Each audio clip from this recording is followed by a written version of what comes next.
공통된 단어가 자꾸 나오죠. 질문이라는 단어가. 자, 우리는 살아가면서 두 가지 상황을 만납니다. 좋은 상황, 나쁜 상황. 좋은 일, 안 좋은 일. 이 두 가지 상황을 살아가면서 만나게 됩니다. 이 두 가지 상황은 우리만 만나는 게 아니라 세상 사람도 동일하게 같이 만나요. 근데 동일한 사건과 상황을 만나지만 세상 사람과 우리의 차이는 뭐냐면 우리는 그거를 영적으로 해석한다라는 겁니다. 그게 세상 사람하고 다른 거예요. 동일한 일을 만났지만 해석이 다르다는 거죠. 그래서 우리는 하나님의 뜻 가운데서 모든 일이 벌어지기 때문에 하나님을 생각 안 할 수가 없는 거예요. 만약에 우리가 세상 살아가는 일들을 세상 사람의 관점에서만 해석한다면 그 사람은 그 상황이나 그 사건을 잘못 이해하고 있는 거예요. 하나님이 우리에게 그런 일을 당하게 하실 때는, 허락할 때는 물론 내 잘못도 있고 내 실수도 있고 또 하나님의 어떤 의도적인 어떤 뜻도 있을 건데, 우리가 그런 거는 생각 안 하고 영적인 해석을 안 한 채 세상 사람 같은 인간적이고 세속적인 해석만 한다면 그 사람은 하나님으로부터 뭔가 배우지 못하고 그 사람은 결국 세상 사람처럼 살다가 실패된 인생을 살다 끝날 겁니다. 그러므로 예수 믿는 사람은 육적인 상황을 만나도 우리는 영적으로 해석해야 그게 정답이 되는 겁니다.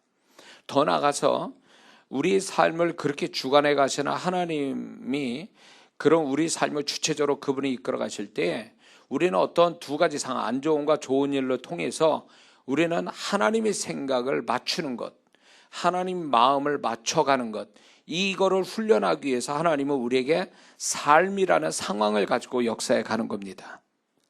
그래서 결국 하나님이 우리 삶을 가지고 뭘 만드시냐면, 너희들이 이 삶을 가지고 내가 어떻게 생각하는지를 맞춰봐라. 내가 이렇게 너희들을 허락할 때는 내 마음이 어떠한지를 네가 알아맞혀봐라, 이거예요. 근데 어린 신앙 때는요 그런 거 신경 안 씁니다. 왜? 지금 당장 급하고 힘드니까 자기 삶만 어떻게 해결되길 바라고 교회 다니고 기도를 합니다. 그런 사람들의 문제가 뭐냐면, 기도를 통해서 소위 응답이라는 걸 받게 되면 응답받고 나면 또 딴짓해요. 응답받고 나서 또 그 짓을 또 해. 왜 그럴까요?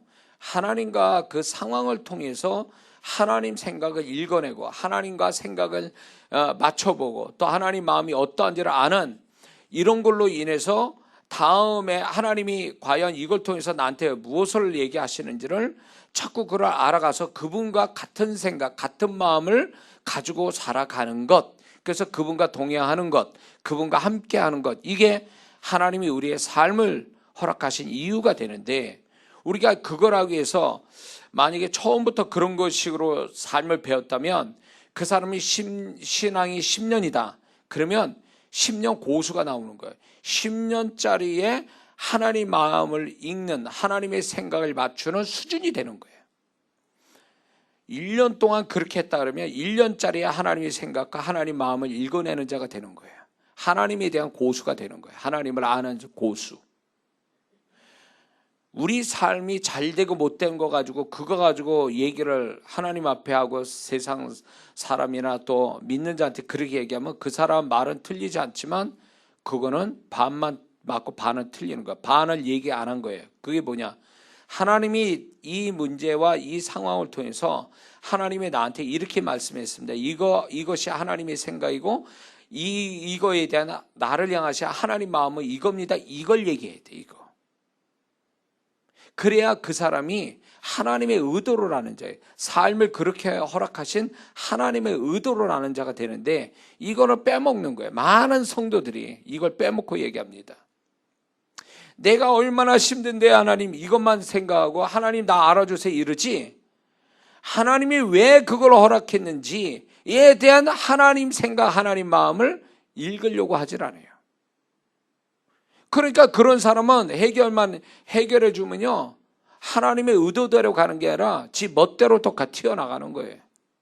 그러니 그런 사람하고 뭐가 하나님이 함께하고 동행한다는 말이 맞겠냐 말이죠. 그러니까 그 사람은 자기 혼자 사는 거예요. 하나님과 상관없는 삶. 그러다 정말 자기가 필요할 때 그때 하나님께 찾아와서 또 하나님의 도우심을 받으려고 하는 이 신앙은 건강하지 못한 병든 신앙의 모습이에요. 하나님이 그것만 원하시겠냔 말이에요. 그분은 인격적인 분이라 우리와 모든 걸 함께 나눠서 서로 마음을 맞추고 내가 설사 다른 마음을 가졌다 할지라도 주님의 마음을 알기 때문에 자기의 마음이 틀렸다는 걸 버리고 그분의 마음을 자기 마음인 것처럼 받아들이고 이렇게 하면서 그분과 좀 이렇게 맞아 돌아가는, 그분의 마음이 내 마음이고 내 마음이 그분의 마음, 이런 게 되어가는, 그래서 그분과 연합되는 것, 삶이라는 도구를 통해서 그분과 연합되어 가는 것, 이게 그분이 바라신 최고의 우리를 향하신 목적이거든요. 목표고. 근데 우리가 그렇게 사느냐 말이에요. 힘든 것만 얘기하지 왜 그걸 허락하셨는지, 그분은 나한테 뭘 말씀하고 싶고 뭘 얘기하고 싶은 건지를 알려고 하질 않는 게 문제라는 거예요. 그래서 소위 응답을 잘 받는다는, 응답을 받는 사람들의 문제점은 뭐냐? 인격적인 주님을 얘기 못해요. 그런 사람은요. 응답을 이렇게 받았습니다. 내가 40일 금식했습니다. 뭐 작정해서 이렇게, 그거 외에는 얘기할 거리가 없어. 그게 정말 주님이 원하는 거냐 그거예요. 잘 되면 잘 된 대로, 안 되면 안 된 대로 그분의 의도가 있는데 왜 그걸 읽어낼 생각을 안 하냐 그거지.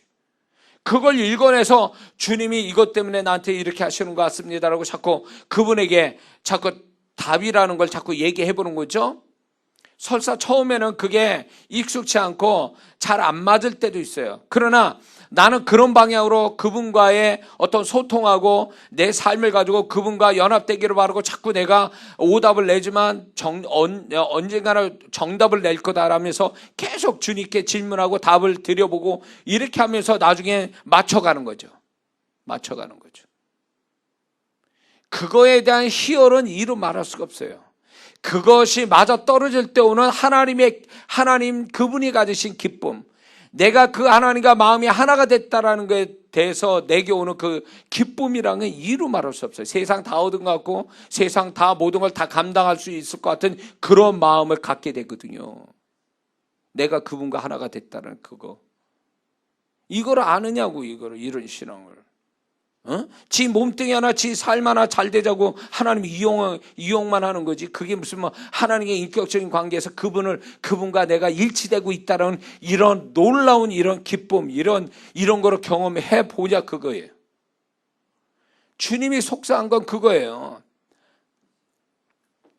만약에 내 아들놈이 자기 필요한 거는 와서 알람방구 진짜 애교 부르면서 달라고 이렇게 해서 도와주세요 해서 다 도와줬어. 그러면 그만큼 도와줬으면 얘가 엄마 아빠하고 좀 말이 맞고 같이 뭔가 이렇게 좀 서로 대화도 통하고 좀 뭔가 마음으로 가까워지고 있다라는 걸 느껴야 부모로서도 도와주고 제 필요를 채워주는 재미가 있을 텐데, 도움만 띨렁받고 끝나. 말 안 해. 뚱하고 있고 지 멋대로 행동해. 그러면 부모 마음이 어떻겠냐고요. 똑같아요. 하나님도 똑같아요. 왜 우리의 필요만 채우려고 하고 왜 그분과의 인격적인 소통과 그분을 알려고 하는 태도는 안 갖느냐는 거예요. 왜? 그러니까 10년, 20년, 30년 신앙생활해도 하나님이 누군지 몰라요. 지식적인 하나님을 알지 성경 속의 하나님은 아는데 자기 삶 속에 계신 그 하나님은 몰라요. 자기 하나님을 얘기 못해요. 성경 속의 하나님, 저 사람에게 역사하신 하나님은 잘 또 얘기했는데 자기에게 향하신 하나님을 모른다 그 얘기예요. 이게 얼마나 어처구니 없는 거예요. 왜 성경에 나타난 그 하나님이 우리가 이 성경을 배우게 되는 겁니까? 너 지금 내가 너와 함께 있어. 그 과거에 있었던 그 내 모습이 너 지금 너하고 똑같이 같이 있어. 너 실감나게 한번 경험해봐. 내가 그 과거 때만 있는 게 아니라 지금부터 너와 똑같이 틀리지 않는 하나님의 걸 너는 경험해야 돼. 이걸 가르치고 싶은데 그거를 경험을 못하는 거예요. 성경 이야기는 잘하는데 자기와 함께 하신 하나님 얘기 못해. 이게 얼마나 잘못된 거냐고 이게. 그러면서 다윗이 조상한테 자기가 신앙을 배운 것도 아닌데도 불구하고 다윗은 시편에서 나의 하나님이라고 당당하게 얼마나 고백합니까? 그 나의 하나님이라는 게 조상으로부터 한 하나님이 아니라 그 하나님은 알지만 지식으로 배웠지만 실제로 경험된 내 삶 속에서 경험된 하나님을 얘기하는 거예요. 그게 그래서 자신 있게 나의 하나님이라고 이렇게 얘기를 하는 거예요. 우리가 다 그래야 돼요. 성경 속의 하나님, 저 사람의 하나님이 아니라 나의 하나님, 내가 경험한 하나님, 그걸 얘기해야 돼요. 그 하나님이 누군지. 그게 그분의 존재를 이렇게 알아들일 때 그분이 얼마나 기뻐하는지 몰라요. 내가 어떤 그분을 위해서 엄청난 일을 해내는 것보다 더 기뻐하신 거는 내가 그분을 알아들이는 그 자체가 굉장한 기쁨을 가지신다는 거죠. 아니, 우주를 창조하시고 모든 게 그분의 소유인데 뭘 더 바라시겠냐 말이에요. 그분이 바라시면요, 내가 그분을 알아들이는 것, 그분을 정확하게 알아들이는 것, 그게 그분이 너무너무 기뻐한다는 거죠. 응? 제가 미국 집회할 때 저를 도와줬던 분이 계세요. 그 여자분인데, 여자 목사님 되셨는데 그분이 굉장히 돈이 많은 분이에요. 그분은 돈이 많다 보니까 더 이상 가질 게 없어. 그러니까 뭘 살려고 하지도 않아. 다 가져봤으니까. 근데 이제 많은 사람이 그분이 돈을 많이 갖고 있으니까 많은 분들이 와서 좀 도와달라는 사람도 있고 같이 뭐 하자고 하는 사람도 있어요. 신앙 안에서도. 그런 사람이 있어요. 근데 그런 사람 또 그렇게 실제로 도와주고 그렇게 했는데 내가 그분하고 같이 있다 보니까 그분이 바라시는 건요, 그분이 원하는 건 그거예요. 자기를 이런 거 저런 거 다 제하고 자기 하나만을 좀 자기를 알아주고 자기를 정말로 권면해주고 칭찬이 아니라 정확하게 자기를 얘기해 줄 수 있는 사람이 필요하다는 거죠. 그래서 제가 그분하고 오랫동안 교제하게 된 배경도 그분은 더 이상 바랄 게 없어. 뭐 갖고 싶은 것도 없는 분이었으니까. 근데 이제 저는 그분에 대해서 뭐 사정 안 봐줘요. 이렇게 제가 주님으로부터 뭐가 들어왔다, 저 사람에 대해서 뭔가 하나님이 저한테 주시는 게 있다 그러면 안 가리고 다 얘기하거든요. 그분에게 이렇게 주님이 주신 얘기를 합니다. 근데 그분은 그게 고마웠던 거예요, 사실은.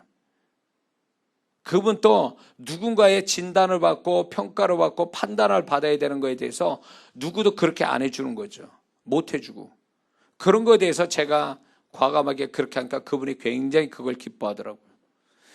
그걸 보면서 제가 뭘 느꼈냐면 주님도 그리 하실 거다. 십자가 달려 죽으실 때 누가 그분의 심정을 누가 알았어요? 아무도 몰랐어요. 비극이죠. 제자조차도 몰랐어요. 도망갔어요. 저는 십자가 달리신 주님을 묵상하면서 막 어떤 때는 막 안에서 막 복받쳐 오르는 게 있어요.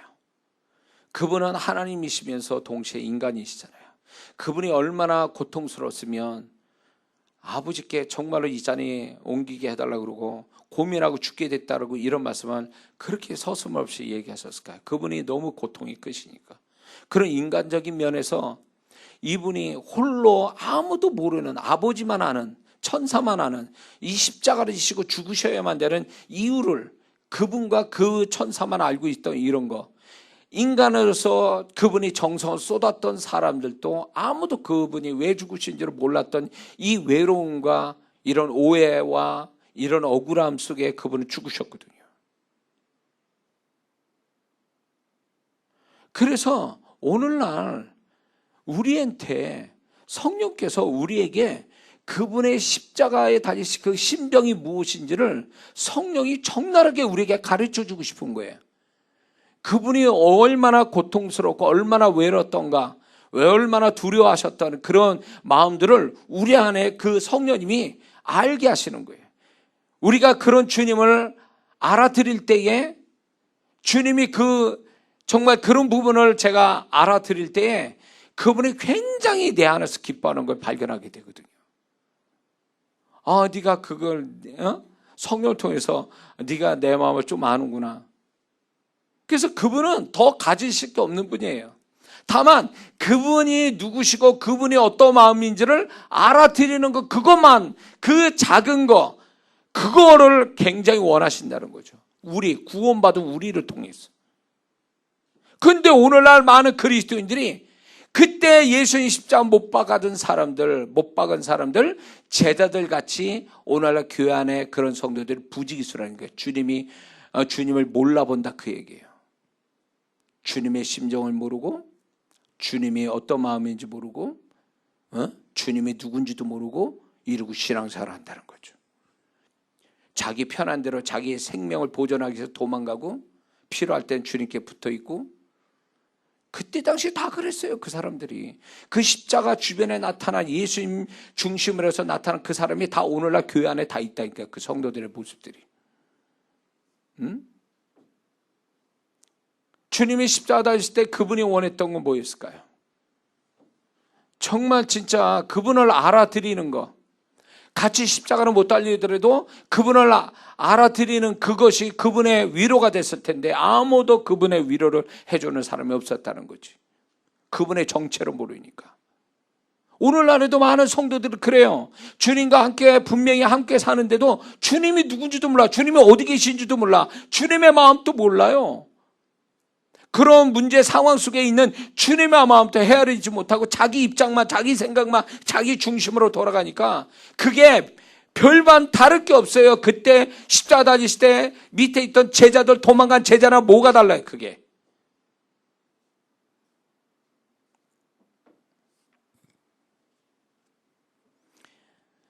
저는 이제 가면 가서 더 느껴지는 게, 더 깨달아지는 게 뭐냐면, 주님을 위해서 뭔가 큰 일을 하는 게, 그분을 물론 정말 죽을 둥 살 둥 그렇게 해서 그분에게 이루어 드리는 거, 그분의 뜻을 이루어 드리는 것도 중요하지만, 그분이 정말 기뻐하는 거는 그분이 누구신지, 너에 대해서 주님이 누구냐, 너에 있어서 나는 뭐냐라고 물으실 때에 주님은 나에게 이런 분이십니다라고 주님 앞에 정답을 얘기하는 그 자를 굉장히 기뻐하신다. 너희는 나를 누구라 하느냐? 주는 그리스도시요 살아계신 하나님의 아들이니이다. 이 고백할 때 베드로의 이 고백에 주님이 얼마나 기뻐하셨어요. 얼마나 축복하셨어요. 또 우리는 그거예요. 너 지금 너와 함께 있는 나는, 네가 볼 때 나는 누구니? 너 이 잘 될 때에 내가 왜 그렇게 된지 너는 내 생각 알고 있어? 안 되게 하는 이런 안 되는 상황 속에서 너는 내가 어떻게 생각할 것 같니? 너에 대해서 자꾸 질문하시죠. 그런 거에 대해서 우리가 자꾸 그분이 질문하시고 이럴 때 그분의 생각하고 일치된 답을 드릴 수 있는 거, 이거는 엄청난 주님의 기쁨을 드리는 거예요. 우리는 그런 신앙이 돼야 돼요. 내 기쁨, 내 축복만 찾는 게 아니라 그분이 기뻐하고 그분이 정말로 감동받으실 만한 그런 모습들, 그런 고백들이 굉장히 중요해요. 다윗의 고백을 왜 그렇게 하나님이 성경으로 인정했겠어요? 그게 그분을 너무나 정확하게 이 다윗만큼 알아준 사람이 없으니까, 다윗만큼 알아준 사람 없으니까 너무 귀해서 그걸 성경으로 인정하신 거 아니에요. 그러면 우리가 주님을 살아가는데 성경 속의 주님을 알지만 정말 나와 같이 살아가는 그 주님에 대하여 내가 정확하게 말할 수 있느냐, 이게 다윗처럼 말할 수만 있다면 그 사람은 정말 주님으로부터 존귀함 받는 자예요. 다른 게 존귀한 게 아니에요. 그러므로 우리가 안 될 때, 좋을 때에 우리는 과연 무엇을 생각하고 스스로 어떤 질문을 해야 되는가, 예수 믿는 사람답게. 그리고 그 스스로 질문이 이제 하나님 앞에 이 상황을 허락하신, 좋든 나쁘든 이 상황을 허락하신 주님 앞에 우리는 뭘 질문해야 되는가 할 때 세 가지는 반드시 해야 됩니다. 좋을 때든 나쁠 때든. 첫 번째는 지금 좋을 때든 나쁠 때든 이 두 가지 상황 속에서 반드시 해야 될 질문, 스스로 해야 되고 주님께 해야 될 질문은, 이 상황에 대한 하나님의 뜻과 하나님의 메시지는 뭐냐 말이에요. 나를 향하신 하나님 뜻과 하나님 메시지는 뭐냐? 그걸 스스로 질문하고 주님께 질문을 해야 돼요. 또. 왜 그러냐? 하나님께서 세상 모든 만물도 의미 있게 만드시고 그분의 영광을 위해서 다 만드시고 그분이 하실 땐 다 이유가 있어요. 그렇다면 우리 삶에도 잘 되고 안 될 때 그리고 또 다 그분의 생각이 있고 그분의 마음이 있는 거예요. 그러면 내가 삶이 잘 된 것만 그 현상만 가지고 생각할 게 아니고 안 된 거 안 되는 속에서만 그것만 볼 게 아니라 왜 하나님이 정말 이 상황에서 그분의 생각은 무엇인지 그분의 메시지나 나를 향하신 메시지는 뭔지를 자꾸 알아야 돼. 그거를 자꾸 질문을 해야 돼. 자기에게. 주님께 질문을 하고 그 질문에 대한 답을 찾아가려고 해야 되는 게 그 상황을 만난 자의 예수 믿는 자의 진정한 모습이에요. 사울이 졸제 왕이 됐습니다. 왕이 된 다음에 그가 어떻게 됐습니까? 그 사람은 왕의 신분의 특권에 취해가지고 망한 자가 됐어요. 그는 졸지에 잘된 거에 대해서 하나님 뜻이 뭡니까? 하나님 나를 이렇게 잘되게 하시는 하나님의 메시지는 뭐예요? 이렇게 물어봤어야 되는 사람이에요. 오, 잘 됐구나. 어쩌다 이렇게 됐구나. 그래가지고 그 왕의 신분, 졸지에 막 그냥 모든 게 정말로 호화로운 자기의 어떤 삶에 취해가지고 하나님 메시지를 잃어버린 거예요. 더 순종해야 되고 더 겸손해야 되고 하나님의 뜻을 성취하는 대리인으로 있어야 될 왕의 신분이 그는 자기 좋을 대로 자기 편한 대로 자기 생각대로 그 왕의 신분을 누리다가 망한 자가 된 거예요. 축복이 그 사람한테 독이 된 거예요. 안 되면 안 된 대로 망하는 자야. 광야 1세대 보세요. 안 됐잖아요. 상황이 광야에서 어렵잖아요. 원망할 게 아니라 하나님의 생각이 뭔지 광야 1세대를 향한 하나님의 메시지는 뭔지를 들어봐야 되는데 이 사람들은 하나님을 존중했다면 하나님 지금 이게 뭘 의미하는 거죠? 나한테 뭘 말씀하고 싶은 거예요? 이러고 해야 그분을 존중하는 건데 그게 중요치 않아요. 나 죽겠습니다. 지금 빨리 어떻게 해주세요. 이러고만 가니까 이런 어떤 하나님을 몰라보는 하나님의 메시지를 안 들으려고 하는 이 자가 결국 망하는 자가 된다. 그 얘기예요. 잘 돼도 못 되고 그 상황 속에서 하나님 메시지 못 듣고 하나님 뜻을 모르면 망하기는 똑같아. 안 되는 속에서 망하고 잘 된 속에서 망해. 결과는 망하는 걸로 끝나는 거예요. 광야 1세대는 약속받은 백성 아니에요. 가나안 땅을 약속받은 그러나 죽었잖아요. 광야에서. 왜 그럴까요? 광야를 지나가게 하시는 하나님의 메시지를 못 들은 거예요. 신명기 8장에 가서 말씀하잖아요. 왜 너희가 이 광야 40년을 걷게 하는지 너희는 모르냐는 거예요. 이 광야 40년 걸은 것도 네 마음이 어떠한지 내 뜻을 나 앞에 순종하는지 안 하는지 내가 그걸 알려야 합니다. 분명히 그분이 광야를 걷게 하는 이유가 있었고 메시지가 있었고 뜻이 있었는데 광야에 있을 땐 그거 알려고 하지 않으니까 다 죽어버린 거예요. 안 돼서 망한 자 된 거 아니에요. 사울은 잘 돼서 망한 자고 하나님 뜻도 모르고. 어린 신앙 때는 주님이 그거를요 그냥 지나쳐 아직 어리니까. 근데 신앙이 어느 정도 된 사람이 이런 태도로 보면 광야 1세대 짱나는 거예요. 에? 어차피 우리는 죽고 사는 건 그분의 손에 달려있는데 어떻게 지 입장만 생각하고 자기 중심으로 자기만 생각하냐 그 얘기지. 하나님이 자기 인생을 이끌어가는데 왜 자기의 주인 되고 모든 결정권을 가지신 그분이 내 삶을 이렇게 한 거에 대한 이유가 다 있을 텐데 왜 그걸 안 물어보냐는 거예요. 왜 안 물어보냐는 거예요. 그 분위기에 취해가지고 망하면 망하는 대로 분위기 취하고 잘 되면 잘 된 대로 분위기 취해가지고 왜 스스로 망하는 자가 되냐 그 얘기예요. 하나님의 음성을 들어야 되는데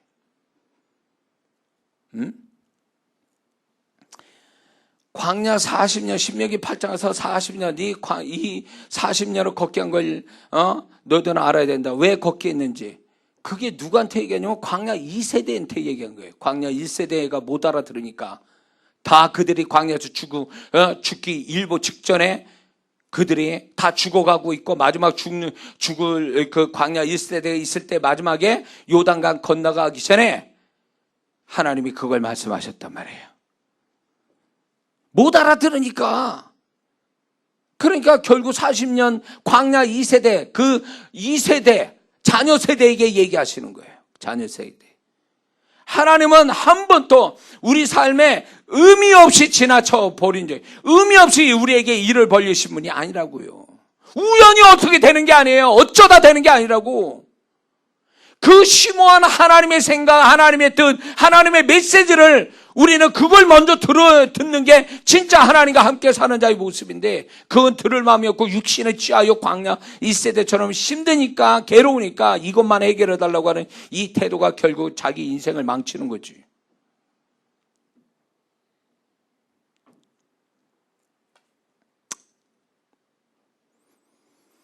바울은 자기 육체의 가시에 대해서 3차례나 기도했다고 그랬어요. 물론 문제가 생기면 기도를 해야 되겠죠.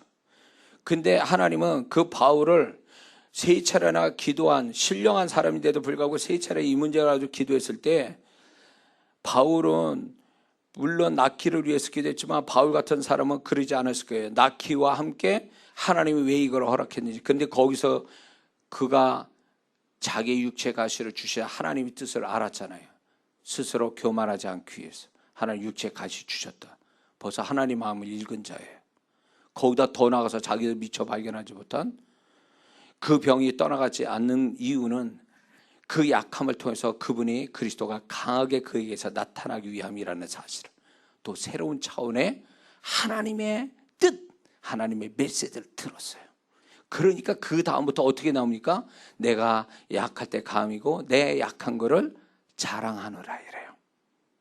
그 약함이라는 게 어떤 사람 말하랴, 안질, 간질 이렇게 얘기해요. 어떤 식이든 간에 갈라디아 성도들 앞에서 부끄러운 모습이었어요. 그 현상이. 그럼에도 불구하고 바울은 그걸 자랑한다고 했어요. 왜? 그게 자랑거리는 아닌데 왜 자랑해요? 하나님 메시지를 들었으니까. 하나님 마음을 알았으니까. 하나님의 생각을 읽었으니까. 이게 하나님이 바라시는 모습이에요. 안 되면 안 되는 속에서 하나님이 주시는 메시지에 그것 때문에 기뻐하고 감사하고, 지금 고통 속에 있어도 하나님이 이런 것 때문에 나에게 이런 걸 허락했구나, 그런 것 때문에 오히려 감사하고 기뻐하고 그걸 견뎌내고 오히려 그걸 자랑으로 생각한다면 그 사람이 정말 하나님 마음을 아는 자예요. 하나님이 존귀하게 여길 수밖에 없어요. 그래서 어떤 일이 벌어졌습니까? 사도행전을 보면 바울의 앞치마와 손수건을 병든 자 귀신 들자한테 얹으면 귀신이 떠나고 병이 고침받았다 그랬어요. 희한하죠? 바울은 병든 자였는데 바울의 앞치마 손수건이 귀신도 떠나고 병을 고친 이 역사가 어떻게 온 거예요? 바울이 자기의 육체 가시에 대한 하나님의 메시지를 들은 때부터 역사가 시작된 거예요. 이게 그 메시지에 동의하고 그 메시지에 감사하고 그 메시지에 기뻐할 때 비로소 그 바울의 몸 전체가 다 하나님의 통로자가 되어버린 거예요. 통로가 되어버린 거예요. 이런 모습을 가지라고 주님은 바울을 통해 우리에게 말씀하고 있는 거예요. 근데 사울처럼 잘 되면 잘 된 대로 거기에 미쳐 돌아가지고 하나님 메시지를 못 듣고 그러다가 망하는 자, 불순종돼서 망한 자가 되고, 광야 1세대는 그렇게 해가지고 다 망한 자가 되고. 여러분 이제 잘 생각하셔야 돼요. 화딱지 난다고 절망하고 안 된다고 절망하고 슬퍼하고 잘 된다고 교만하고 그럴 게 아니란 말이에요. 그 모든 게 하나님이 주관하고 계시는데, 그분이 주관하실 때 우리보다 생각이 모자라서 아무 생각 없이 그렇게 하셨겠냐 그 얘기요. 그분의 메시지를 들어봐야지. 그분의 메시지가 나올 때까지는 기다려보고 뭔가 조심스러워해야지. 그분의 메시지를 듣는 게 아니라 당장 해결만 해달라는 거지. 그게 무슨 인격적인 관계냐고. 무당한테 가지 그러면 무당한테 복채 주고 그냥 그 귀신이 주는 대로 그냥 부적받아가지고 고침받으면 그만이지. 모토로 하나님을 찾느냐고. 인격적인 그 하나님이 뭘 바라시냐 뭐래요. 해결만 바란 다음에 그 사람은 이 기복적인 신앙, 샤머니즘, 귀신 섬기는 신앙이 지나잖아요. 그런 사람은요.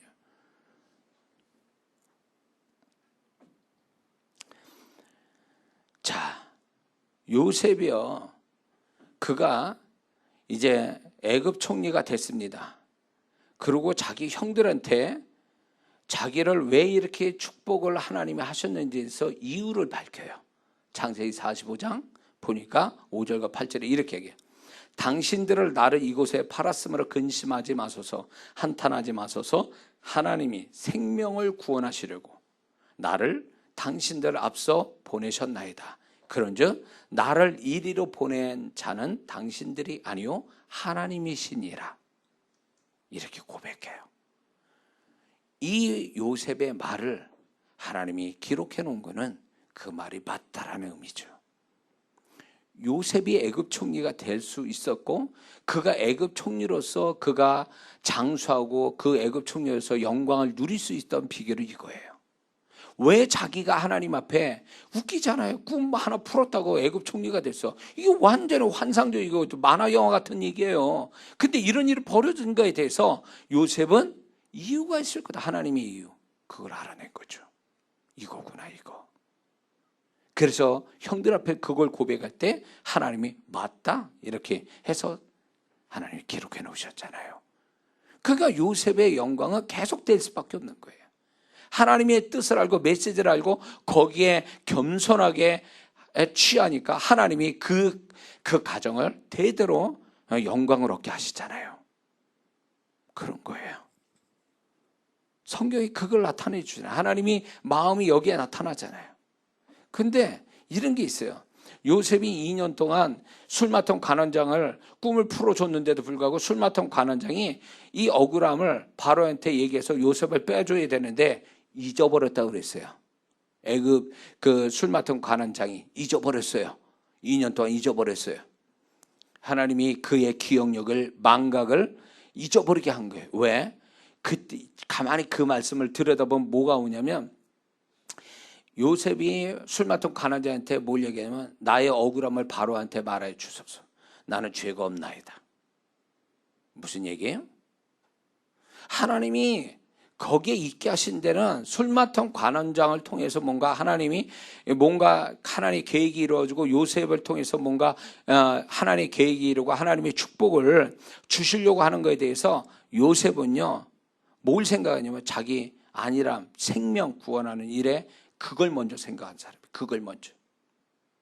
그러니까 너는 아직 멀었어. 내가 왜 거기 있게 하는지 너는 아직 멀었어. 2년 동안 더 있어. 생각해봐. 그래서 요셉이 그 형들 앞에 이 고백을 하게 된 그 신앙의 배경은 최초로 여기 2년의 세월에서 있었다고 저는 보는 거예요. 만약에 그때 억울함을 바로 술 맡은 관원장한테 얘기했어. 바로가 얘기했어. 그래서 끄집어냈어. 그러면 정말 이 요셉이 애굽 총리까지 될 수 있었냐? 아니야, 안 그래요. 하나님 계획이 깨지는 거예요. 요셉이 진짜로 그 마음 안에서 하나님이 자기를 왜 감옥에 갇히고 자기가 2년 동안 왜 억울함을 계속 가지고 있는 상태에서 벗어나지 못하는 것에 대한 요셉은 분명히 하나님의 이유를 들었을 거라 보는 거예요. 그러니까 이렇게 말하지. 그러니까 그 이유를 알고 메시지를 들으니까 하나님이 역사하신 거예요. 모르면 계속 거기 있었겠지. 모르면 자유는 됐을지 몰라도 애굽 총리는 못 되는 사람이에요. 이 사람은요.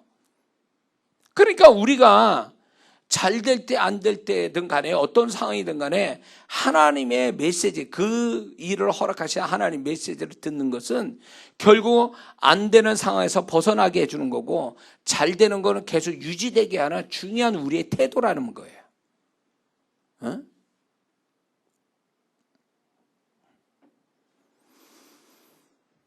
그래서 우리가 일이 빨리 될 거냐 말 거냐의 문제가 아니라 하나님의 메시지를 듣는 거.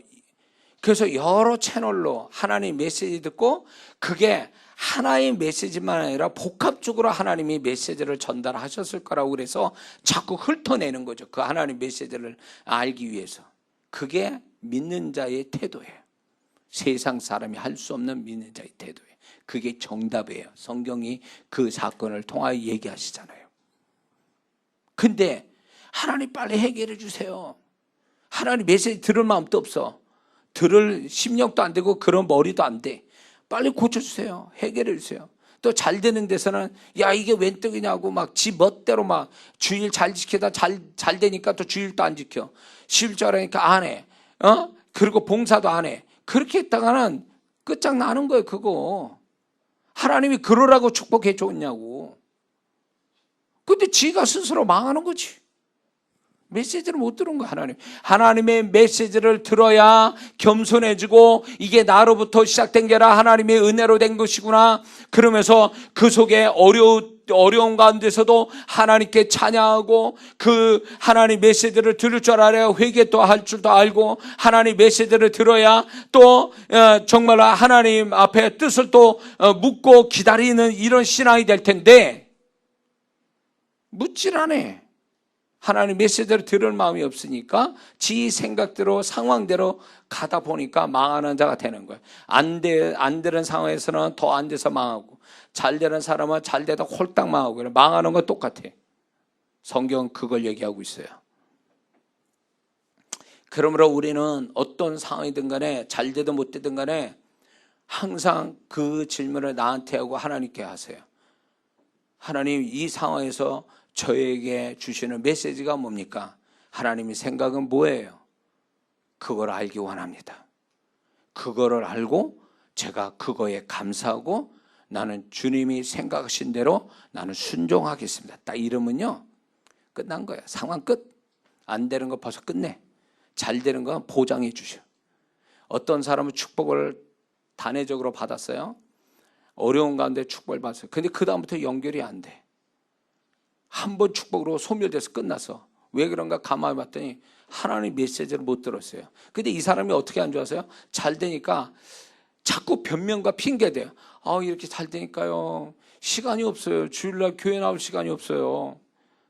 잘 돼가지고요. 잘 되니까요. 돈 나갈 구멍이 너무 많은 거예요. 그래서 11조 못 드립니다. 봉사를 했더니 제가요 너무 잘 돼가지고 이게요 사람도 만나도 못해서 봉사 못해요. 다음에 할게. 이런 식이에요. 또.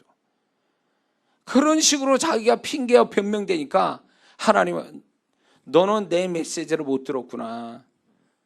예? 네가 내 메시지를 못 들었기 때문에 너는 이제 끝이야.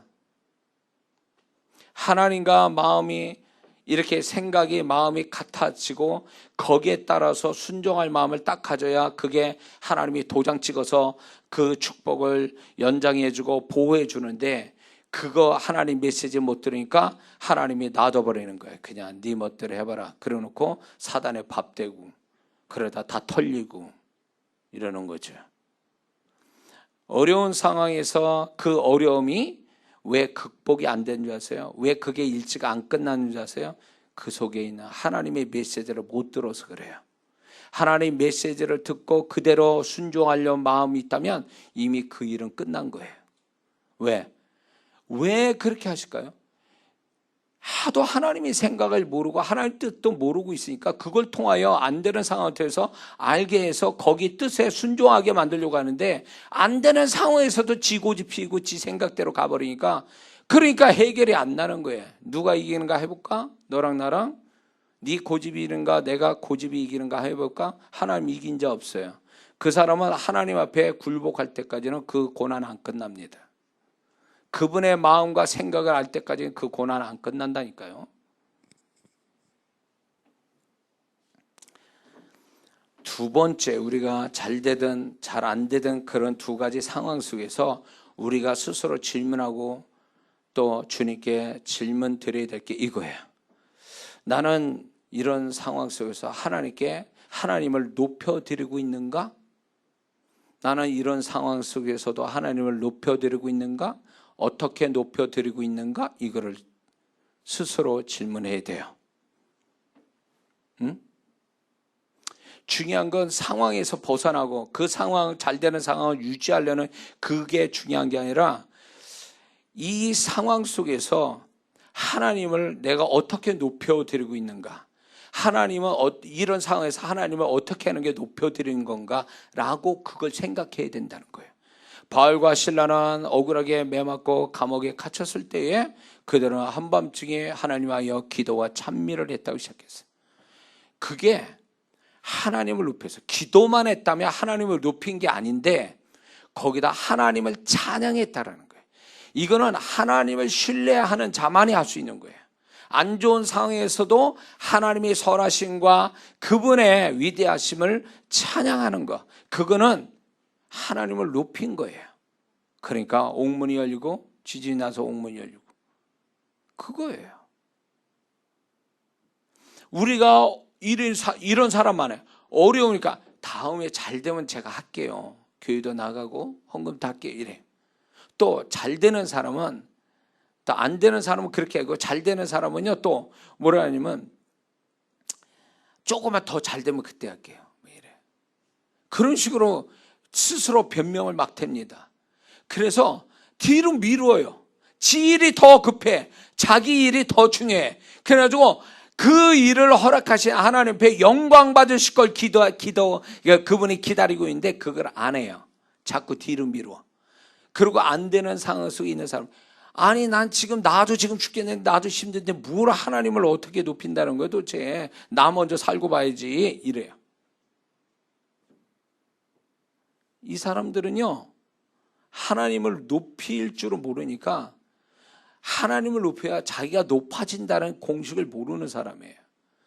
그분을 높여드리면 나도 자연히 높아지게 되고 존경을 받게 되면 자연히 문제는 해결되는 거고 그 사람은 더 잘 되는 쪽으로, 잘 되는 사람은 더 잘 되게 하는데 하나님을 높이질 않아요. 그래서 제가 이런 거예요. 사업이 잘 안 되는 사람은요 악착같이 그 일터에서 예배 드려라. 그게 하나님 높이는 거다. 왜? 안 된다고 맨날 짜는 소리 나고 거기서 그럴 게 아니라 그 현장을 하나님을 높이는 예배를 드려라. 가정이 안 돼요? 그러면 치고받고 싸웁니까? 뭔가 문제가 많아요? 그런 속에서도 하나님을 높여야지. 그게 그 중에 하나가 뭔데? 가정 예배 드리는 건데. 뭔가 잘 되든 못 되든 하나님을 높여야 된다라는 이 생각을 가져야 되는데 무엇으로 하나님을 높일 줄 모르고 높일 생각도 안 하고 사니까 자기가 급하고 자기가 더 중요하게 생각하니까 그러니까 더 안 되는 거예요. 안 되는 자는 더 안 되고 잘 되는 사람은 하나님을 높이지 않으니까 하나님을 영광스럽게 하지 않으니까 그 축복이 더 연장이 안 되는 거죠. 바울이 양측에서 통합 이스라엘 왕으로 갈 때에 그는 하나님을 높이는 신앙을 가졌는데 왕으로 가는 과정 속에 하나님을 높인 거는 두 가지예요. 먼저 하나님께 묻는 거, 늘 묻고 행동한 거. 두 번째 그분의 뜻이며 순종하는 거. 이게 이 다윗이 왕으로 가는 아주 좋은 신앙의 태도였어요. 그런데 잘 보세요. 다윗이 누구도 생각하지 않은 하나님의 법궤를 예루살렘으로 가지고 옵니다. 그건 아무도 하지 않은 거예요. 하나님의 법궤를 가져옵니다. 뿐만 아니라 아무도 생각하지 않은 하나님의 성전을 생각해요. 성전 지을 걸. 이야, 이게 하나님을 높이는 거예요. 자기를 축복하신 이유가 이런 걸 하라고 하나님이 하셨는가 보다 해서 하나님을 높이는 두 가지. 언약궤를 가져오고 성전을 만드는 거, 하나님의 집을 만드는 거, 이거 생각하니까 잘 들어보세요. 하나님이 나단에게 이렇게 얘기합니다. 사무엘하 7장 9절과 11절에서 하나님이 굉장히 기쁜 목소리로 이렇게 나단에게 이렇게 얘기합니다. 다윗을 내가 어디를 가든지 내가 너와 함께 있어 내 모든 대적을 내 앞에서 멸하였은즉 세상에서 존귀한 자의 이름같이 내 이름을 존귀케 만들어 주리라. 너를 모든 대적에게서 벗어나 평안케 하리라. 이게 하나님이 다윗에게 주신 메시지, 축복 메시지. 왜? 이 다윗은 알았어요. 자기를 잘되게 하는 이유를 아는 거예요. 이 왕의 신분 가지고 하나님을 높이는 생각을 가지고 있었던 거예요. 그 비로 다윗은 피를 많이 흘렸기 때문에 성전을 지을 수 없지만 그가 모아놓은 모든 재물을 이게 주님으로부터 왔으니 주님께 되돌립니다라는 이 기가 막힌 신앙의 모습으로 그가 성전을 못 짓지만 그 재료를 하나님께 드리는 식을 거행합니다. 그리고 아들에게 그걸 물려줘요. 성전할 거를. 다윗은요, 하나님을 높일 줄 아는 지혜가 있는 사람이었어요. 잘 되든 잘못되든. 그게 그래서 하나님이 너는 내 마음을 어쩜 그렇게 잘하니? 이거예요. 그겁니다. 우리가 지금 살아가는데 내가 상황이 잘 안 되든 잘 되든 간에 이 속에서 하나님을 어떻게 높이지? 어떻게 영광스럽게 드리지? 이걸 먼저 생각한다면 그 사람 문제 끝. 축복은 보장받는 거예요. 그러면 그게 어떤 태도냐는 거예요. 첫 번째는 그건 감사하는 거예요. 항상 무슨 상황이 되든 감사하는 겁니다. 두 번째는 하나님을 자랑하는 거예요. 안 되는 속에서도 하나님을 자랑하는 거예요. 그분을 신뢰하는 겁니다. 뿐만 아니라 잘 되든 상황이든 잘 안 되든 상황이든 간에 내가 그 속에서 나의 변화를 갖는 거예요. 하나님 바라시는 변화. 하다못해 회개라도 하고 하다못해 안 했던 신앙의 열심도 내고 이런 변화된 태도가 하나님을 높이는 거예요. 이해가 되십니까? 그런 상황 속이라도 하나님 기뻐하는 일을 행하는 것이 그분을 높여드리는 거예요. 네? 제가 간증을 제 설교를 유튜브를 통해서 들은 분들 다 들으신 분은 그중에 간증이 몇 번 나오는 게 있는데 그게 뭐냐면 수요일날 우리 여동생 집을 놀러 가게 됐어요. 근데 수요 예배가 있어서 이제 집으로 내려가야 되는데 수원에서 평택을 내려가는데 키를 분명히 걔네 그 여동생 집에서 두었는데 그걸 못 찾는 거예요. 수요 예배 드릴 시간 가까이 오는데 그래가지고 이게 그 마음이 조급한 거예요. 가야 되는데 예배를 드려야 되는데 그래가지고 이제 이렇게 있다가 안 되겠어. 빨리 가야 되니까. 그래서 열쇠 그 고치시는 그 문을 따주는 열쇠를 만들어주는 그분을 불렀어요. 그때 당시 15,000원이었어요. 그게 20년 전 얘기입니다. 15,000원을 주고 이제 키를 만드는 거죠. 근데 키를 이렇게 그분이 만들더라고요. 이렇게 만드는 가운데 그게 한 10분, 15분 걸렸어요. 근데 그래 하나님이 이 사람을 확인해 봐야겠다. 구원받았는지 안 받은지. 이 사람을 열심히 옆에 하는데 옆에 서서 내가 옆에 서서 혹시 예수 믿으십니까? 안 믿으신대요. 그러면서 이제 그분은 어차피 귀는 열려져 있으니까 복음을 거기다 대고 15분 동안 복음을 전해. 계속 복음을 전했어요. 그 복음을 전하고 이분이 일이 다 끝날 쯤 되니까 위에서 여동생이 5층에 있었는데 여동생이 오빠 키 찾았어 이러는 거예요. 그래서 어떻게 했냐. 그렇게 복음 다 전했으니까 제가 이것도 하나님이 이 영혼을 구원하려는 목적이신가 보다. 그래가지고 자 복음 들었으니까 예수 영접하시겠습니까? 영접하시면 천국 갑니다. 하나님 죄사함 받고 천국 갑니다. 놀라운 일이 그분이 그 자리에서 예수 영접했어요. 내 문 열쇠 그 밑에서 저랑 같이 기도해서 예수 영접했어요. 그리고 내려왔습니다. 내려오는데 기름이 거의 떨어지는 거예요. 그래가지고 우리 동네쯤 와가지고 제가 이제 그 주유소를 들어갔어요. 주유소를 딱 들어갔는데 그 청년이 와서 기름을 이렇게 넣더라고요. 지금은 셀프가 많아졌어요. 그때는 셀프가 없었어. 그래서 이제 기름을 넣어주는데 제가 차에 빵이 있었어요. 그래서 빵을 주면서 그 친구 젊은 친구한테 빵을 주면서 예수 믿느냐고 딱 이렇게 했어요. 안 믿는데 그래서 기름 넣는 동안에 붙잡고 복음 전하고 그 친구도 예수님을 영접시켰어요. 그리고 와서 수요 예배를 드렸습니다. 제 옆에 제 아내가 있었어요. 이건 거짓말이 아니에요. 제 아내가 저기 있으니까 알 거예요. 자, 수요 예배를 드려야 되는 못 드릴 수 있는 상황 속에서 그리고 15,000원 날린 거거든요. 키를 찾았으니까.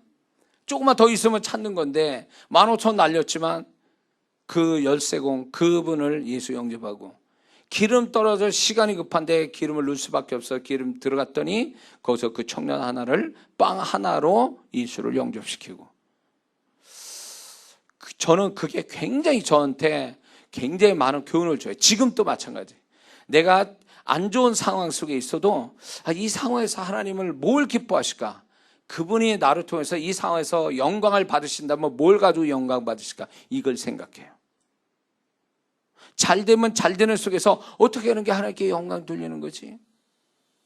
어떻게 하는 게 하나님께 높이는 거지? 어떤 때는 제가 집회하고 사례비 받는 거 가지고 이제 받았는데, 저는 이제 물질을 제 손에 딱 쥐어주면요, 이제 제가 이제 형통이 기름부음도 있고 제가 이 사역을 많이 해서 그런지 몰라도 주님이 그런 감각을 주시는데 이런 게 있어요.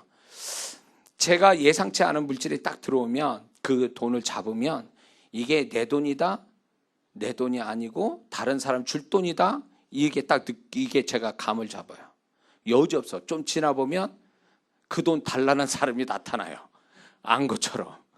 그래서 딱 그 돈을 쥐면 이게 전부 갈 거냐, 반만 갈 거냐, 이게 내 돈이 아니면 그게 딱 느껴져 오면 여지없이 그 다음 사건이 생겨요. 그러면 나도 지금 힘든데 하나님이 주라고 그러면 그때 이렇게 그 사람에게 믿음을 가지고 그 사람을 사랑하는 마음으로 딱 건넸을 때 하나님이 너무너무 기뻐하시는 거예요. 하나님의 높임을 받으신 거예요. 나의 순종을 통해서. 그래서 저는 그걸 통해서 하나님의 축복을 많이 받았어요. 그런 식으로 해서.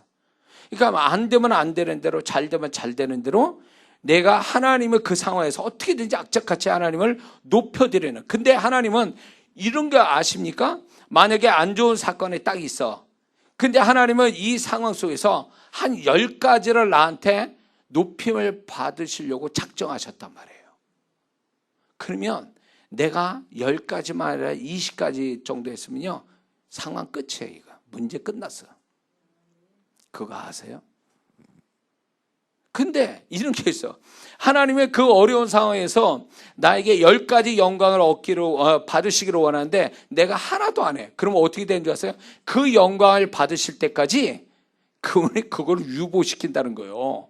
해결하실 걸 유보하신다는 거예요. 왜? 영광 다 받으시려고. 근데 눈치가 빠른 성도는 하나님이 영광을 이걸 더 높여야 되겠다라고 해서 문제가 끝나는 사람인가 하면, 어떤 사람은 여전히 몰라. 자기만 생각하고 자기만 잘 되면 되니까 하나님 영광은 하나님 높일 생각은 마음이 없어. 그러면 그 사람은 계속 갑니다. 그거 계속 가요. 자기 축복을 보장받고 유지되고 더 축복을 받는 비결은요, 그 속에서 하나님이 나한테 영광을 받으시기 원하는 걸 하는 거예요. 그게 돼야 된다 말이에요. 그게. 그러므로 우리가 하나님을 이렇게 높이는 것, 그분은 잘 보세요. 우리를 창조하신 목적도 그분의 영광을 찬미하기 위해서,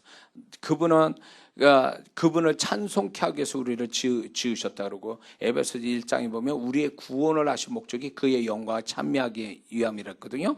너희가 먹든 마시니 다 나의 그분의 영광이어서 살라라고 말씀했으니, 우리는 잘 되든 못 되든 그분을 높이는 거, 이게 의무예요. 우리가 해야 될 의미. 근데 그걸 하면 당연히 할 건데도 불구하고 하나님은 그걸 기쁘게 여기시고 우리를 기꺼이 축복하신다는 거죠. 그래서 우리는 잘 되든 못 되든 그 상황에서 하나님, 이 상황에서 무엇을 통해서 영광을 받으시겠습니까? 라고 물어야 돼요. 그러면 그분이 알려주실걸요. 야, 너 이 상황에선 네가 이렇게 하는 게 나는 너무 기뻐. 그게 나를 높이는 거야. 이거 가르쳐 주신다고요. 그것만 하면 되는 거예요. 그럼 희한하게 난 이거라고 했는데 내 문제는 그분이 벌써 다루고 계시고 있는 거예요. 지금 벌써. 기가 막힌 거죠.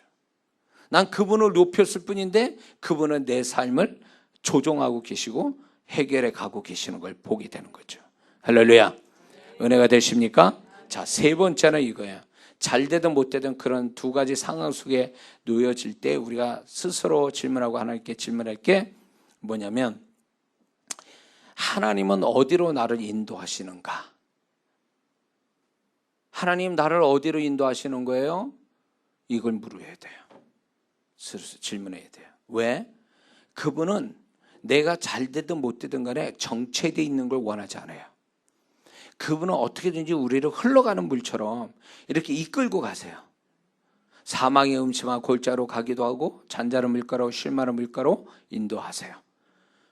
그래서 우리를 거기에 한 장소에 한 곳에서 머물러 있는 게 아니라 계속 뭔가 어디론가 이끌어가요. 그래서 고린도전서 10장 13절에 마지막에 뭐랍니까? 우리가 시험 당할 쯤에 뭐예요? 피할 길을 여신다 그랬어요. 피할 길, 그 피할 길이 인도하심이에요.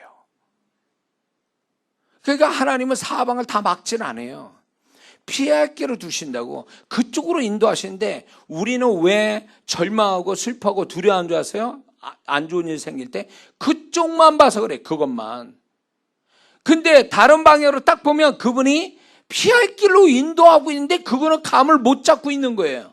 이쪽 한쪽 안 되고 어렵고 힘든 그쪽만 계속 뚫어지게 쳐다보니까 나오는 건 절망과 한숨과 고통밖에 없는 거죠. 하나님이 그렇게 사방을 다 막아놓고 우리를 죽이려고 작정하여 하셨겠냐, 그 얘기예요. 고린도후서 1장에도 보면 바울이 아시아에서 당한 환란이 있는데, 그는 이제 죽었다라고 생각할 만큼의 고통이 있어도 거기서 살아남았잖아요.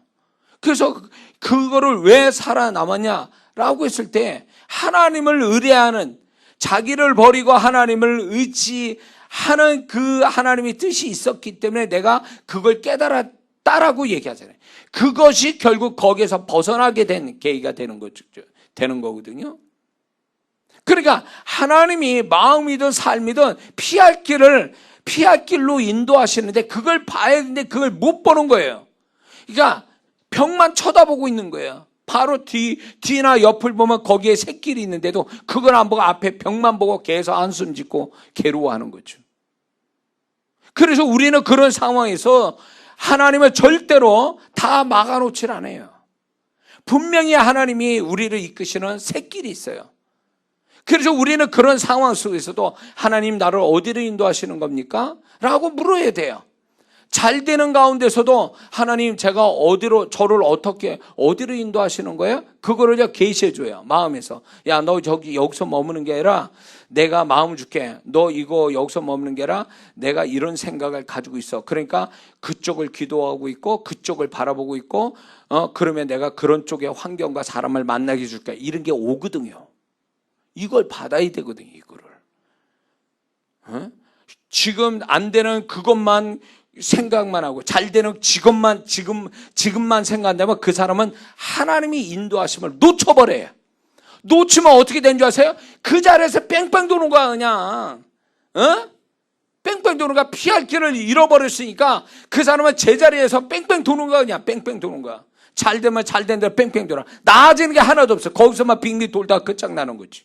더 새로운 것, 더 좋은 것, 그걸로 하나님이 인도하시려고 하는데 이대로 조사 안 하고 머물고 있으니까 하나님이 더 이끌려도 이끌림 받지 않으니까 그러면 그래 너 거기서 있다가 그냥 끝내, 이런 거예요.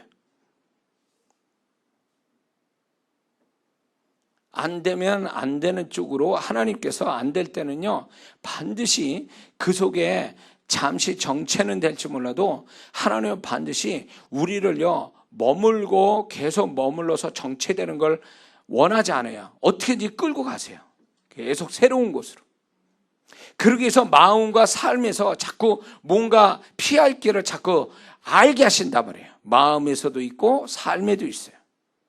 그거를 보면 아 이거구나. 이것만 쳐다볼 게 아니라 이것도 있구나. 그러면서 그것에 자꾸 관심 갖고 그걸 놓고 기도하고 그거를 트라이해보고 그거를 자꾸 정말로 그쪽으로 자꾸 생각하고 행동하다 보면 거기가 열린 문이 있는 거예요. 거기에 하나님이 여호와 이레가 거기 있는 거예요. 왜 그 생각을 못하죠? 응? 그냥 주저앉아도 하나님 나 왜 이렇게 힘들게 합니까? 이러고 있어요. 주저앉아서 움직일 생각 안 해요. 잘 되는 사람은 잘 되는 데서 그냥 이대로 조사 안 하고 거기서만 머물러 있으려고 그래. 그 두 종류의 사람은요 결국은요 하나님의 인도함을 못 받으니까 새로운 것이 나타나질 않아요. 새로운 게 안 나타나요. 거기서 머물다 끝나는 거예요. 저를 비춰보면 제가 여기까지 사역하는데 처음에는 뭘로 시작했냐면 저는 방언만 할 줄 아는 초창기 때는 뭐 귀신도 쫓고 뭐 병도 기도해줘서 낫고 이랬는데 그 이상의 뭐도 없었어요, 저는. 그러니까 성령이 불 받을 줄도 모르고 불이 있는 줄도 몰랐고 은사의 세계가 나머지 은사 세계도 몰랐고, 그리고 내가 이렇게 될 거라고 나는 꿈에도 생각 못한 사람이에요. 그런데 하나님이 내가 목회에 정체돼서 고인물이 될 때에 하나님은 거기서 네 인생 끝날 게 아니다 그러면서 새로운 뭔가 피할 길 같은 마음을 주시는 거예요. 야, 이쪽 찾아봐, 저 사람 찾아가봐. 그래서 이제 제가 이제 마음에 주시는 대로 움직이다 보니까 거기에 내 인생에 피할 길이 거기 있었더라고요. 계속 내가 집에서 머물러 있어서 낙심하고 그랬으면 저 지금 이런 사람 못 됐어요. 근데 주님이 피할 길을 마음에서 주시고 상황적으로도 이렇게 주시더라고요. 그래서 거기에 순종해서 가봤더니 내가 앞으로 해야 될 사역의 그림자가, 예표가 거기에 있더라고요. 그러면서 그거를 시작할 때 성령의 불을 받고, 그러면서 이제 불을 받으면서 은사가 열리고, 그러다 보니까 집회가 되고, 집회되면서 부흥학교라고 가르치는 일도 생기고 센터도 생기고, 그러다가 또 뭐가 막히니까 그때 하나님이 또 책을 쓰게 하고, 책을 쓰다 보니까 나중에 또 이게 뭡니까, 카페가 되고 유튜브 뭐 이런 쪽으로 막 계속, 이쪽이 안 되면 저쪽으로 또 열린 문이 있고, 이쪽에 더 막히면 또 저쪽으로 또 열린 문이 있어서 그쪽으로 자꾸 인도하시고, 그래서 지금까지 그분의 인도하심 받아서 여기까지 온 거예요, 사실은. 그때 15년 전만 생각해도 이거는 꿈도 못 꾸는 생각이에요. 제가 지금 하고 있는 것들이. 지금 또요, 우리 교회가 지금 이렇게 여기를 샀지 않습니까? 이게 끝이 아니에요. 이게 새로운 시작이에요, 이거. 그래서 하나님이 지금 또 어디로 이끌어 가실지, 인도하실지가 벌써 마음에서 이미 불붙는 마음이 몇 가지가 있어요. 이게 소위 말하면 그분이 이끌어 가겠다라고 하는 그림자거든요. 이게 들어와 있거든요, 벌써. 그래서 저는 뭐가 됐는지 안 됐는지도 몰라. 지금 준비되지도 않았음에도 불구하고, 야, 하나님이 또 이렇게 이끌어 가시구나. 여기 있으니까 저쪽에 있을 때는 그 생각이 안 들어왔는데 여기 오니까 그 마음이 자꾸 불붙는 거예요. 이거구나, 이 길로 가려고 하시는구나.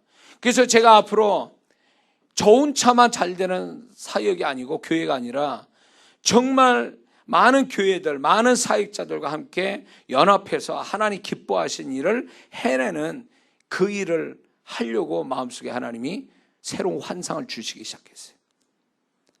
그래서 이거는 주님이 기뻐하시는 것 때문에 제가 이걸 주님이 주시는 믿음과 은혜로서 최선을 다해서 이거를 이루어 드릴 거예요. 제가 전에 있었던 요셉 선교도 다시 부활해서 같이 이제 정말 하나님 비전이 갖고 또 이런 사람들, 그런 교회들과 연합해서 이제 놀라운 일들을 또 하나님이 하게 하실 거예요. 저는 이거는 주님의 일이기 때문에 내 일이 아니고 주님의 일이기 때문에 주님이 해 나가게 하실 거예요. 저는 다만, 야, 나는 이렇게 갈 거야, 너에 대한 사역을 이렇게 끌고 갈 거야 할 때 아멘, 제가 그냥 가겠습니다, 순종하고 가겠습니다, 이러면 되는 거예요, 저는. 그래서 자, 저만 그러냐? 아니에요. 여러분도 안 되면 안 되는 대로, 되면 되는 쪽으로 계속 거기에 정체되지 않게 마음에서부터 피할 길, 하나님이 인도하시는 피할 길을 자꾸 계시해 준다 그래요. 거기로 가야 돼, 거기로. 현재로 머물지 말고 그쪽으로 자꾸 흘러가야 돼. 그쪽으로 자꾸 그쪽 방향으로 생각하고 그쪽 방향으로 움직여야 돼요. 그러면 안 되는 것도 이제 그 하나님이 인도하신 쪽에서 되는 역사가 오고, 잘 되는 사람도 거기에 머물지 않고 계속 하나님 인도받다 보면 다양하게 하나님의 역사가 거기 인도하심 속에 기다리고 있어요. 그래서 저는 이 세 가지가 제가 살아가는 삶의 하나의 공식처럼 가지고 있어요, 지금도. 그래서 이게 옛날 제가 이제 가졌던 그 사고의 틀이 완전히 이게 바뀌었어요. 주님이 가르쳐 줌으로 인해서 이제 이런 식으로 사고의 틀이 바뀌어지고 그게 맞다는 걸 지금까지 증명해 왔기 때문에, 그분이 증명했기 때문에 저는 이제 이 방향으로 가는 거예요. 이 공식대로. 그럼 틀린 틀림없어요. 틀림없어요. 그래서 자신 있게 이 설교를 여러분에게 하는 것은 주님이 저의 삶 속에서 오랫동안 경험시키고 증명된 얘기이기 때문에 하나님이 너의 이야기다, 너의 말이다. 그러니까 그분이 나에게 도장 찍어주신 말씀이에요. 이거는요, 누구한테 빌려서 누구한테 흉내내서 그 누구한테 배워서 얘기하는 게 아니라 그분이 내 삶을 가지고 가르친 얘기이기 때문에 제가 자신 있게 말씀을 전하는 거예요. 그러므로 이게 돈도 되는 것도 아니고 뭐가 당장 어떻게 되는 거 아닌 것처럼 보이죠? 아니요. 이 세 가지 질문을 제대로만 할 수 있다면 그 사람은 그게 나중에 돈도 되고 사람도 오고 역사도 가지고 그리고 일도 벌어지게 되는 그 일이 실제로 나타나요. 그래서 여러분들이 지금부터 이제 잘 되든 안 되든 간에 이 세 가지 질문을 스스로하고 주님께 해서 답을 얻어가면 그것이 곧 역사의 시작이요 축복의 시작이라는 걸 여러분이 깨달으시기에 주의 이름으로 축원합니다.